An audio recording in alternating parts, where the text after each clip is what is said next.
სამწუხაროდ ქართულ ოცნებას, როგორც არაერთხელ გვითქვამს, უკვე დიდი აცდენა აქვს საქართველოს ეროვნულ ინტერესებთან და მათი თვალთახედვა არის უკიდურესად ვიწრო. ისინი უყურებენ მხოლოდ ერთადერთ რამეს, რა შეაძლებინებს ქართულ ოცნებას, რომ შეინარჩუნოს სკამი და შეინარჩუნოს ის კორუფციული სქემები, რითაც ის არსებობს და რითაც მდიდრდებიან მისი როგორც მაღალი ეშელონის წარმომადგენლები, ასევე როგორც ჩანს საშუალო რგოლის წარმომადგენლებიც.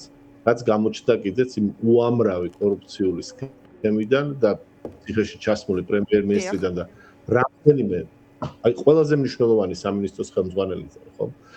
აქედან გამომდინარე, ქართული ოცნება პრაქტიკულად არც უფიქრდება ხოლმე, ისე აკეთებს ანტისახელმწიფოებრივ განცხადებებს, ოღონდ კი რაღაცნაირად ყველაფერი გადაიტანოს და დააბრალოს ეგრეთ წოდებულ სისხლიან 9 წელს.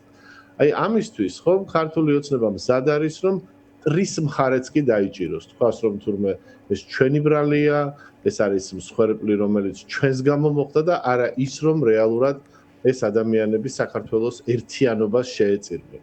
ეს არის აქ ტრაგედია, მაგრამ ეს ქართული ოცნებისთვის არის მორიგი მანიპულაცია და მორიგი ტყუილი, ისევე როგორც თქვათ ის განცხადებები, რომელიც არის დაკავშირებული საქართველოს ევროპულ გზასთან და იმასთან, რომ ევროკავშირი ჩვენგან ითხოვს ტრადიციების მოშლა.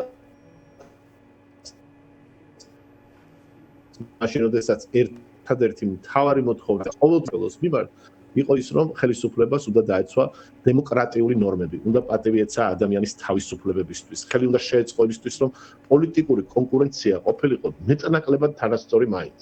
ამის სრული საპირისპირო არის ის, რაც ქართულ ოცნებას სურს, მას სურს ჩვენი ხალხის ინტერესების საწინააღმდეგოდ, მუდმივად იყოს ხელისუფლებაში თან ვითარი, კეთილშობილური მიზანი ამ ხელისუფლებაში ყოფნას არ გააჩნია, გარდა პირადი გამდიდრებისა სამწუხაროდ.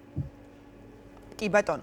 და ბატონ ბაგურ, კიდევ ერთ საკითხთან დაკავშირებით მინდა გკითხოთ თქვენმა პოლიტიკურმა გუნდმა დღეს გაავრცელეთ ინფორმაცია იმასთან დაკავშირებით, რომ იწყებთ ქიმიური მოწვევის შესახებ ინფორმაციის შეგროვებას ქართველ ექსპერტებთან ერთად წამების მსხვერპლთა რეაბილიტაციის საერთაშორისო საბჭოს და დამოუკიდებელი სასამართლო ექსპერტების ჯგუფმა შეიმუშავესო კითხვარი, რომლის საფუძველზეც დაიწერება დასკვნაო და შემდეგ გააქვთ კითხვარი ბმულის სახით სოციალურ სივრცეში და მოუწოდებთ პროტესტის მონაწილეებს, რომ გამოიყენონ ეს შესაძლებლობა და არ ვიცი ამ კითხვარის მიხედვით აღწერონ საკუთარი სიმპტომები თუ ასე შემდეგ.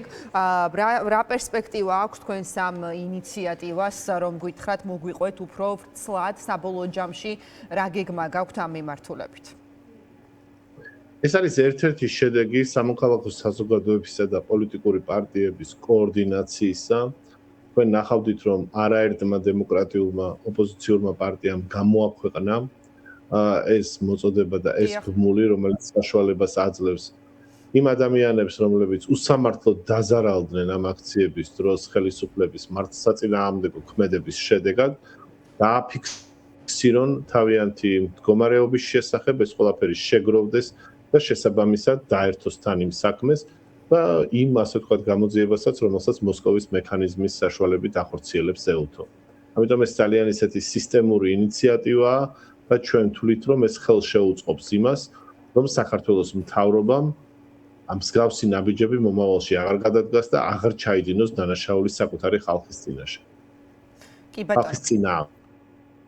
კი ბატონო, გასაგებია. და ბოლო კითხვა მინდა დაგესვათ, ბატონ ბაკურ, თქვენ ახსენეთ სხვა პროდასავლური პოლიტიკური პარტიებიც, მათ შორის ამ ინიციატივასთან დაკავშირებით და მინდა გკითხოთ იმ საკითხზე, რომელიც ეხება უშუალოდ ერთიანობის თემას. ვიცით, რომ რაღაც მოლაპარაკებების პროცესი მიმდინარეობს რამდენიმე პოლიტიკურ პარტიას შორის. მაინტერესებს თქვენი, რადგან თავისუფლების მოედანი უკვე ოფიციალურად პოლიტიკურ პარტიას წარმოადგენთ, თქვენ როგორ უყურებთ ზოგადად ამ პროცესს, სათხართ ამ პროცესში, ხედავთ თუ არა სივრცეს ან რესურსს, რომ ან ისეთ პოლიტიკურ პარტიას, რომელთანაც შესაძლოა რაღაც ტიპის საერთო ენა გამონახოთ, რაღაც ერთ პლატფორმაზე გიხილოთ თუ რჩებით ამ პროცესში და ამ ბრძოლაში დამოუკიდებელ მოთამაშედ.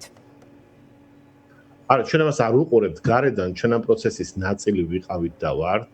ეს მოლაპარაკებები მიმდინარეობს ახლობით 2 თვეა ყველა დემოკრატიულ პარტიას შორის, რომელიც დღეს ოპოზიციაშია და რომელსაც მიაჩნია, რომ საქართველოს გადარჩენა ეს არის ჩვენი დაახლოება ისეთ დემოკრატიულ მთავარ ინსტიტუციასთან, როგორც ევროკავშირია და მასში გაწევრიანება. აქედან გამომდინარე, ჩვენ ამ პროცესის ნაწილი ვართ. ტექსტის დიდი ნაწილი შეთანხმებულია. არის რაღაც დეტალები, რომელიც დასაზუსტებელია, ჩვენ მომხრე ვართ, ჩვენ ბევრი რამე გვაერთიანებს.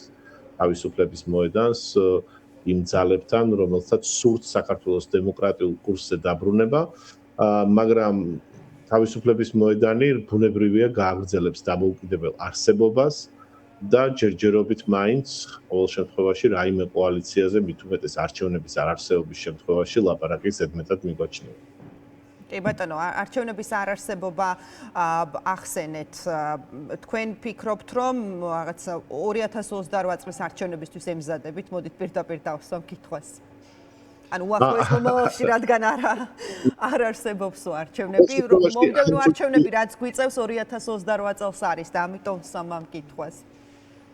ჩვენ ყველაფრისთვის მზად ვართ, მათ შორის იმისთვის, რომ არჩევნები თუ კი ის დაინიშნა და თუ კი მინიმალური სამართლიანი პირობები იქნა დაცული, ისეთი როგორიც არის თქვათ, რომ ყველა მთავარმა პარტიას ჰქონდეს საშუალება მიიღოს მონაწილეობა მოსახლეობის განწყობაც სხვა იყოს, შესაძლებელი იყოს მაგალითად საერთაშორისო დამკვირვებლების ჩამოსვლა საჭირო რაოდენობით, ხო? ამ შემთხვევაში მე ვიტყოდი, რომ ჩვენ ყველანი, მათ შორის ყველა დემოკრატიული პარტია, ალბათ მზად ვიქნებით იმისთვის, რომ ეს გადაწყვეტილება მივიღოთ და ჩავერთოთ ამ ბრძოლაში ეს საკითხიც არის იმ კონსულტაციების დროს ამაზეც საუბრობთ მათ შორის, ბატონ ბაკურ? პირდაპირ შემიძლია გითხრათ, რომ ამ კონსულტაციებში ორ მთავარ საკითხზე ისედაც თანხმობა მიღწეულია. ეს არის ის, რომ პოლიტიკური პატიმრები უნდა გათავისუფლდეს და უნდა ჩაინიშნოს რიგარეშე სამართლიანი არჩევნები. ამაზე ჩვენ სრული თანხმობა გვაქვს. ჩვენ მიგვაჩნია, რომ ამ ტექსტის გამოქვეყნების შემდეგ ეს კიდევ უფრო გააძლიერებს ჩვენ შორის თანამშრომლობის ტენდენციებს და იქნება სხვა საკითხებიც, რომელზედაც შევთანხმდებით.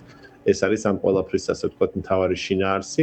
ერთიანი ფრონტით, ასე ვთქვათ, წინააღმდეგობის გაწევა, რა თქმა უნდა, ძალიან ისეთი მეტი შედეგის მომტანი იქნება, ბუნებრივია, მაგრამ აი რა ფორმით იქნება ეს ფრონტი, აი ამაზე მიმდინარეობს დღეს საბოლოო დისკუსიები და ალბათ ერთ-ორ კვირაში საბოლოო შედეგი. ძალიან დიდი მადლობა.